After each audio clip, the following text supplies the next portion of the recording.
Good afternoon, everybody, and welcome to the Wednesday lunchtime drive-through on Wednesday, January the 25th. We are flying through the first month of 2023, and I hope that wherever you are staying safe. It's a wintry day here in the Oklahoma City area. I had a lot of snow over the last day or so, but it is winter, and we still have 2 months left of winter. I don't care what the groundhog might say here in another week. People say, well, he saw a shadow. We have 6 more weeks of winter. We always have 6 more weeks of winter. It's just we might have 6 more weeks of bad winter weather. So winter ends March 21st, right? Isn't that the vernal equinox, the spring equinox? Okay, anyway, we're not here for a atmospheric lesson. Today we're talking about what should be in your estate plan. And before we go too much further, my name is Damon King. I'm a certified financial planner and wealth manager with ChappelWood Financial Services. I'm also the lead instructor for ChappelWood University, which is the educational branch of ChappelWood Financial.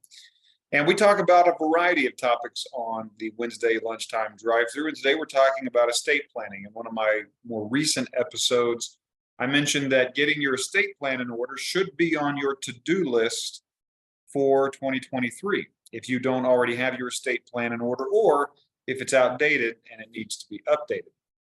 And following that, I got a lot of questions from people. Well, what exactly should be in my estate plan? What should I be thinking about? So I thought, well, it's time to revisit that. Let's talk about what should be in your estate plan. So if your plan's already up to date, you've got everything, then maybe this will be just a great refresher. But there might be something that we talk about today that you don't have, and you should.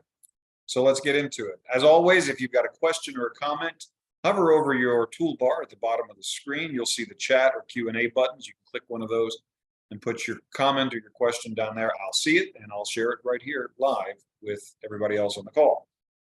So here's the first thing I want you to have in your mind. You have an estate plan, whether you know it or not. Everybody does. The real question is it a plan that you created, or is it a plan that you have allowed the state to create for you? So when I hear people say, oh, I don't need an estate plan, I don't have an estate plan, I don't have enough stuff. Oh, you have an estate plan. I promise you, you have one. It just might not be one that you created. And if you pass away without an estate plan of your creation, then you die what we call intestate. You do not have a written plan. And as such, you are choosing to be subject to whatever laws are in the state that you happen to die in. So did you create your plan, or are you letting the state create it? Are you making the decisions for you and your family? Are you going to let an impartial judge in a courtroom decide for you? I mean, I think it goes without saying, it's always better to have a plan of your choosing than one that somebody forces on you, right? I mean, that's what everybody wants. So you have a plan. It just needs to be one that you create. So what can you accomplish with your estate plan? And this is especially important if you don't yet have a plan. You might be thinking to yourself, well, I don't have enough stuff. Well, I know that's not true, because every single one of you on this call is either a millionaire or close to it. Those are the people we work with, and those are the people that listen to our show, that watch our television program, and that attend this class. So you have substantial assets that are worth protecting. And it goes beyond your monetary, your financial assets. But what can your estate plan accomplish? Well, it can dictate where your assets go when you die. So it's your retirement accounts, but it's also your house, your cars. Maybe you've got collectibles, jewelry, other real estate, investment real estate, business interests. If it's an asset with monetary value, your estate plan can dictate where it goes once you're gone. An estate plan, though, can also help to ensure that your values, what's important to you, and your final wishes are honored. It's hard to know what you want when you're gone if you don't write it down. And sharing it verbally with the people that you think are going to do what you want them to do may not be the best idea. I'm sure your family is a lovely family, and you've got the perfect children and grandchildren, all of your friends, and everybody's just wonderful. When you're gone, I promise you, money has a weird way of warping people, changes people. Money can warp even the most tight-knit of families. Money does weird things to people. So you want to make sure that your values and wishes are in there. If you've got minor children in your care, you can establish guardianship for them through your estate plan. If you don't write that down, you know who's going to decide? A judge in a courtroom. And they may not decide what you would decide. With an estate plan, you can control the flow of income to your heirs, both during life and even after death in some cases. And with an estate plan of your choosing, you can dictate which charities you want to support financially in life and in death. Very few of these things can be achieved if you die intestate. The state will not make any provision for charitable gifts if you die without an estate plan of your choosing. The state will determine who has guardianship of minor children in your care if you do not have your own estate plan. Your final wishes may or may not be honored without an estate plan. About the only thing that can be guaranteed if you die intestate is where your assets are going to go. But it may not go where you want them to go. So again, you can accomplish all of this and more if you simply take the time to have an estate plan. So let's talk about the primary plans that people are familiar with. And we're talking about a will and a trust. Those are the two options that most people ask about. What's the difference between a will and a trust, and which one is best? So first, let's talk about wills. What are the key features of a will? A will is a legal document, usually multiple pages, but it can be just one page. In fact, in the state of Oklahoma, and there are other states that have this rule, you can actually have what's called a holographic will. You can, on your deathbed, write on a napkin, if that's what you've got available, out a will. And so long as it can be proven that it's in your handwriting and it was dated and that you were of sound mind when you wrote it, that can actually pass as a legal will in the state of Oklahoma. Not every state allows what's called a holographic will or a deathbed will, but Oklahoma is one that does, and many other states do. But if a will is a legal document that spells out how you want your final affairs handled. It'll dictate where your assets go after you die. You get to designate a representative or executor to oversee that your final wishes are honored. But one thing you need to know about a will, unlike a trust, there are no real tax benefits or creditor protection with a will. It's just a document. This goes here, this goes here. If you have any outstanding debts, your executor will have to pull any assets out of the estate to satisfy those debts, and then your heirs get whatever's left over. Wills can be easily created and they can be changed as necessary. You can write an entire will, you can write new sections of a will, sometimes called a codicil. All right. But those are some of the key features of a will. What about key features of a trust? A will is a legal document. A trust is a legal arrangement. That includes a document, usually a pretty thick document, but it is a legal arrangement. A trust is actually a legal entity. It's its own legal entity. When you die with a will, that's just a document. But when you die with a trust, that trust now becomes its own legally recognized tax-paying entity. In fact, when you pass away, the trust will get its own tax ID number. It will pay taxes if it receives and retains any income, things like that. But a trust is a legal arrangement that transfers ownership of assets from an individual or trustor, you, or grantor, sorry, you, to a trustee, someone who is overseeing the trust. So essentially, when you retitle assets in the name of your trust, you are granting ownership of that asset, like a house. It's no longer in your name or you and your spouse's name, but now it's titled in the name of your trust. Your trust is like this package that you can pour these assets into, And the way you pour those assets in or fund the trust is by retitling the name of certain assets under the name of the trust. So what kinds of assets can you title in the name of your trust? Things like your house, your car, your bank accounts, certain investment accounts like after-tax accounts. We have many clients that have trust investment accounts. It's in the name of their trust. What can a trust not own? A trust cannot own an IRA. A lot of people say, well, I want to retitle the name of my IRA in the name of my trust. You cannot do that. An IRA, individual retirement account or individual retirement arrangement, must be owned by a living person. However, a trust can be made the beneficiary of an IRA, right? Now, the most common type of trust that people get is what's called a revocable living trust. Again, you can title the name of your assets in the name of the trust, or they can be left to the trust. And when you pass away, all of that can go into the trust, and then it gets dispersed according to the terms of the trust. This is especially important if you've got young kids, whether they're still very young or maybe they're not yet at an age, they're not at the age of majority, which is 18 to 21, depending upon the state that you're in.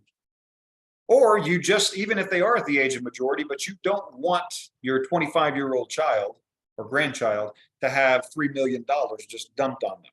So instead of giving them the assets, you can control the slow flow of assets until they reach an age that you feel like they're probably responsible enough to manage these assets.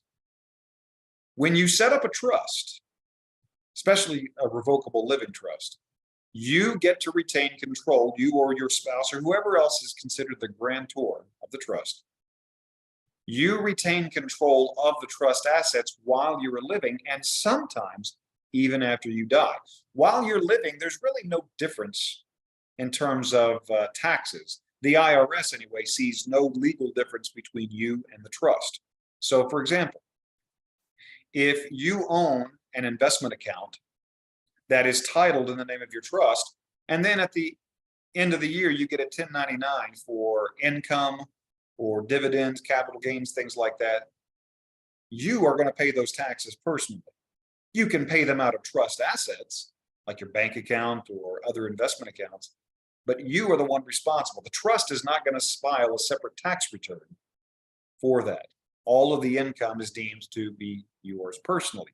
Later on, when nobody else is living who was the original grantor of the trust, now the trust is its own separate legal entity, and it would pay taxes and file a tax return and so on. So a lot of people get concerned, well, if I put my assets in my trust, I no longer get to live in my house or I can't drive my car. It's not true. You're still the owner of the house. You still get to control it. It's just in the name of the trust. And revocable trust, it's right there in the name, revocable. You can change a revocable trust. What you cannot change is what's called an irrevocable trust, or irrevocable, sometimes people call it. Why would you have an irrevocable trust, one you can't change? Well, let's say you've got a lot of assets. Let's say you've got an estate that's worth $20 million, you personally, and the lifetime amount that you can transfer to your heirs personally is $12 million, about right now. And let's call it 12 million. Now, if you have a married couple, you and your spouse together, 12 million here, 12 million here, collectively, you've got $24 million of assets that you can pass to your heirs without having to pay estate tax. That means that right now, less than half of 1% of all estates in the United States are currently subject to the estate tax.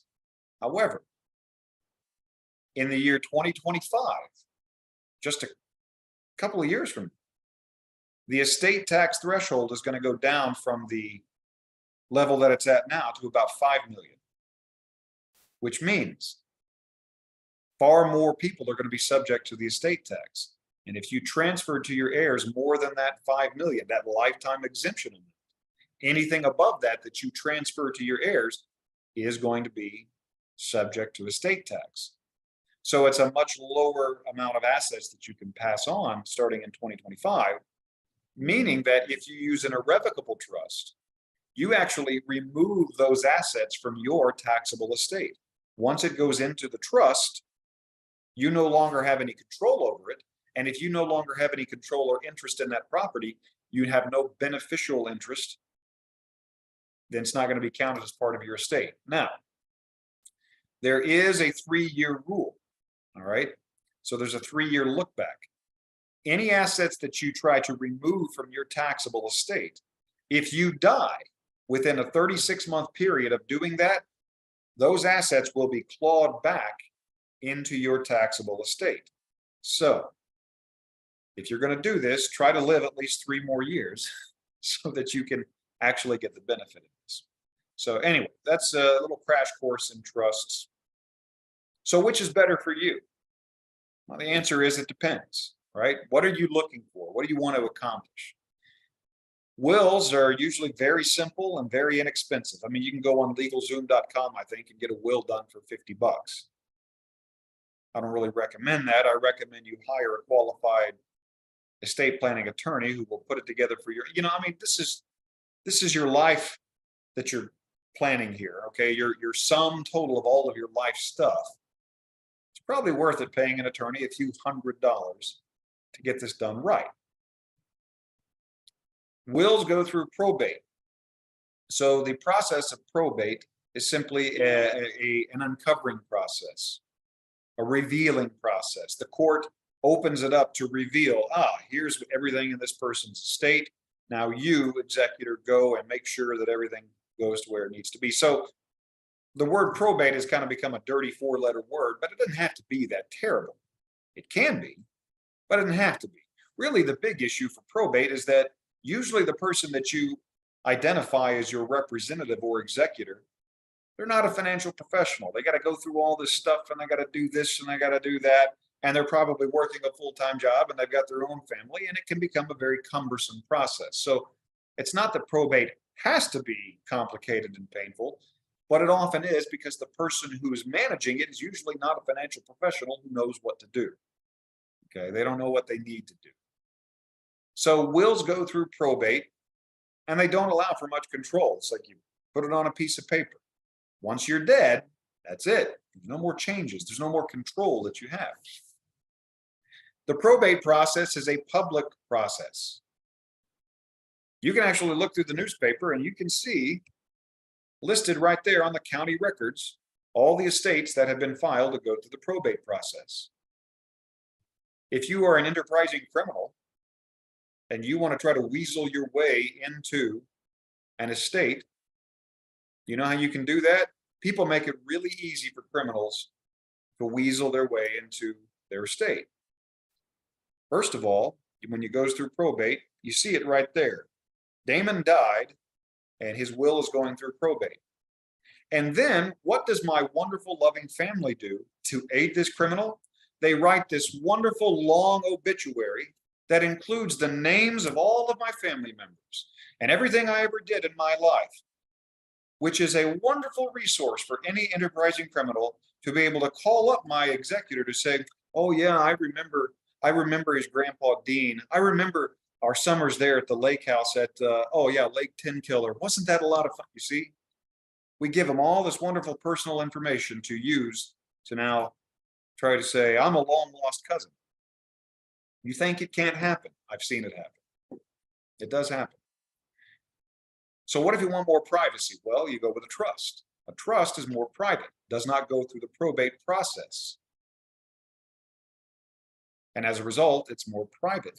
But a trust is also more complex, and it's usually going to be more costly. If a will might cost you a few $100, a trust might cost you a few $1,000. But in exchange, you're going to have a much more detailed plan. You're going to avoid, for the most part, the probate process. There are exceptions to that. There's something called a pour-over will, which can actually exist inside the trust. And any assets that were not titled in the name of the trust and for whatever reason have to go into the will, well, that pour-over will go through the probate process. And once that's done, it comes back into the trust and then is dispersed. But for our conversation today, trusts avoid probate.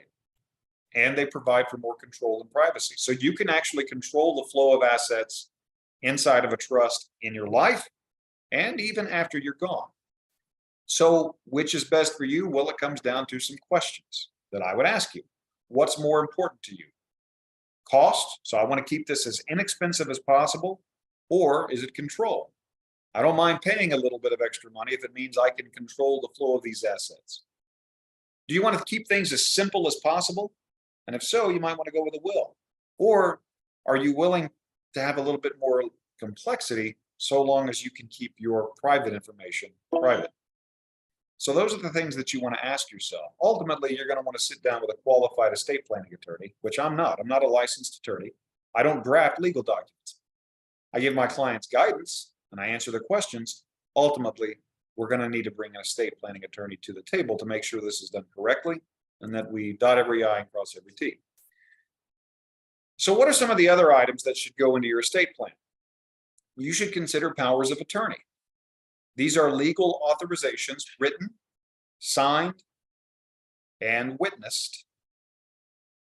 A legal authorization that gives somebody else other than you the power to act on your behalf, typically should you become incapacitated to the point that you cannot make decisions for yourself. Things like healthcare decisions, financial decisions.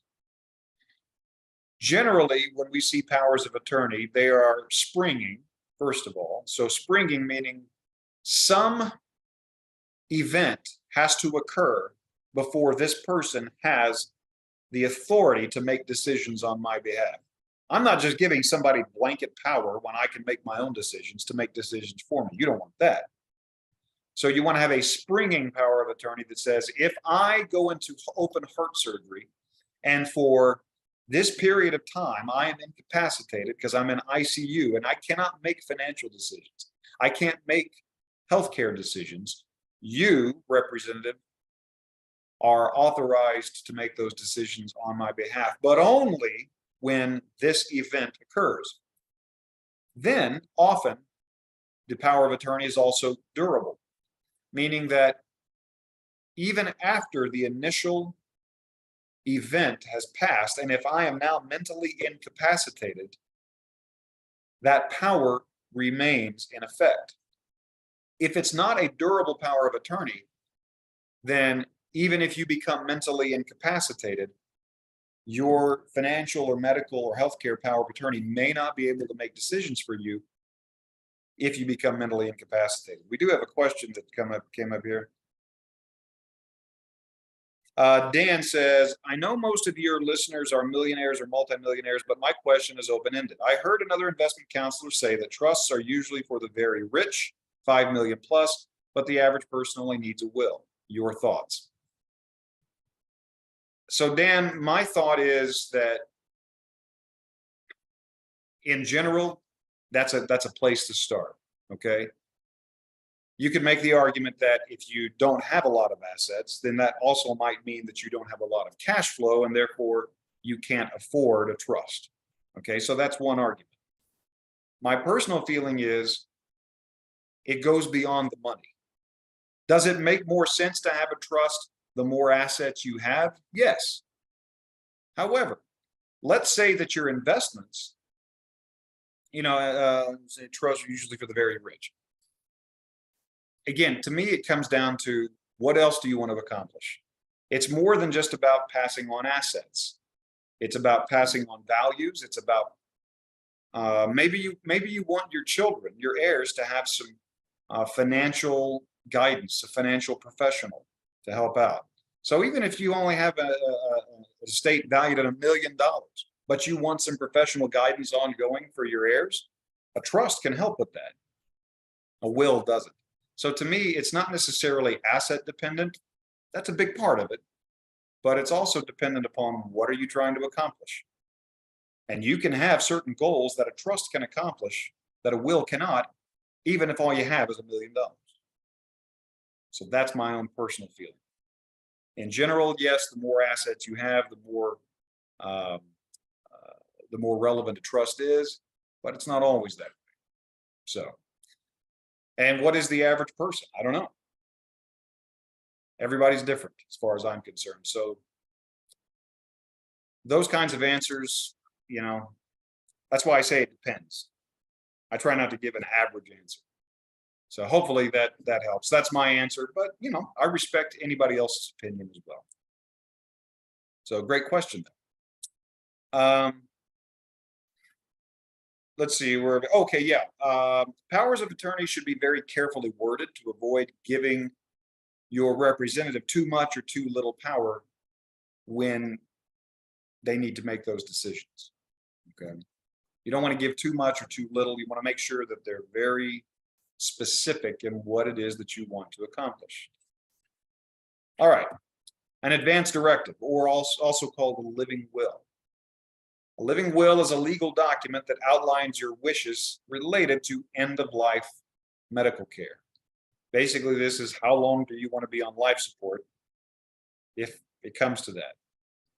And these advance directives, usually, you're anymore hospitals, if you have to go into a hospital for some major surgery, there's always a risk of death with any major surgery. It doesn't have to be open heart surgery or, a lung transplant or something like that.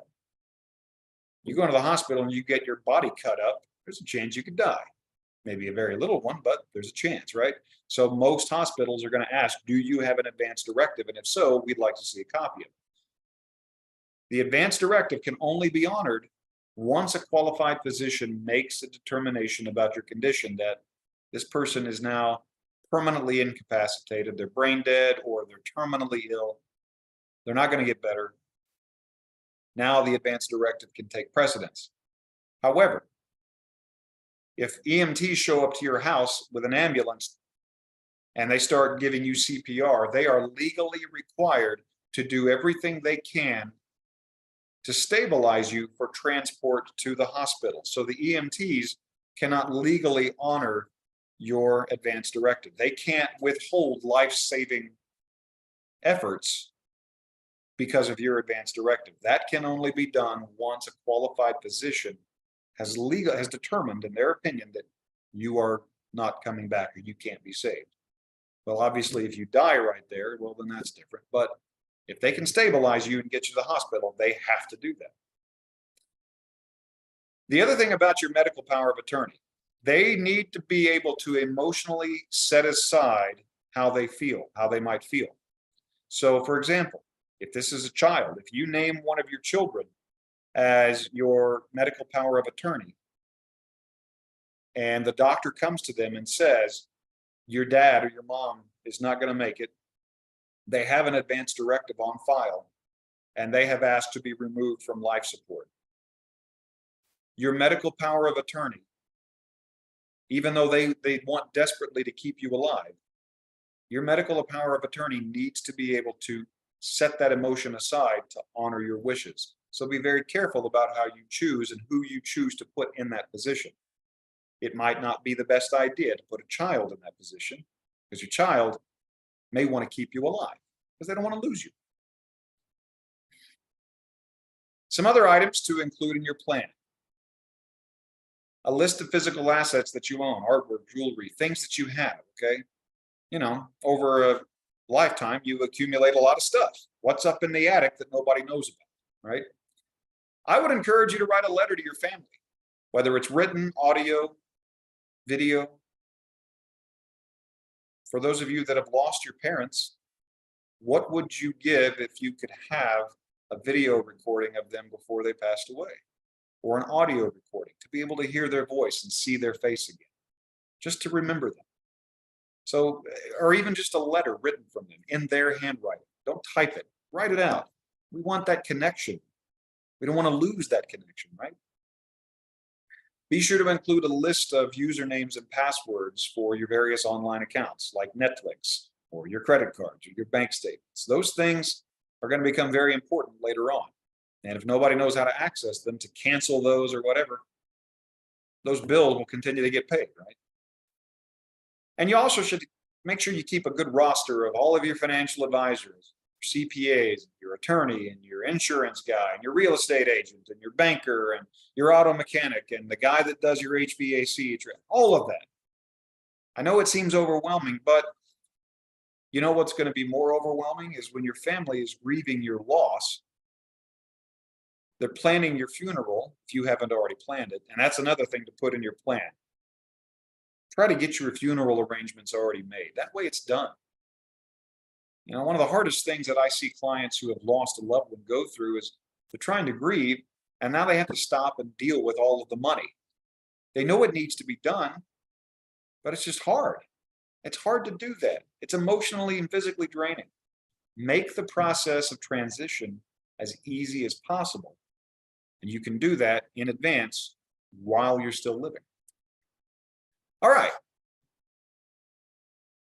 That's our time today. Are there any other questions, any other comments?